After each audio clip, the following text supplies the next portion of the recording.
বললাম খাওয়া দাওয়া কখন হবে?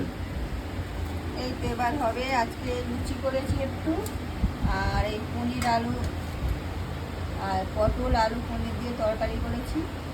দেখো বন্ধুরা, পনির আজকে ছোলা আছে, ছোলা আছে, পনির আছে, পটল আলু দিয়ে তরকারি কি কি করেছি। দিয়েছো? আদা রসুন, আদা রসুন দিয়েছি, গরম মশলা, পনির দিয়েছি, তেজপাতা আছে। তেজপাতা আছে।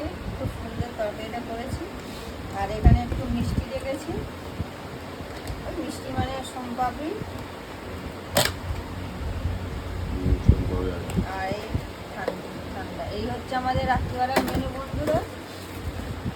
তোমরা এরকম লুচি দিয়ে পনির আলু পটল তরকারি দিয়ে খেতে ভালোবাসো, আমাকে কমেন্টস করে জানাবে। আর আমাকে প্রচুর প্রচুর পরিমাণে লাইক শেয়ার সাবস্ক্রাইব করবে। তোমাদের একটু ছোট্ট সাপোর্ট আমাকে অনেক দূর যেতে সাহায্য করবে। আর তোমরা সবাই ভালো থেকো, সুস্থ থেকো, সুন্দর থেকো, আর আমাদের লুচিগুলো খুব সুন্দর হয়েছে। সাপোর্ট করো। হ্যাঁ, শুভরাত্রি বন্ধুরা, তোমরা সবাই ভালো থেকো।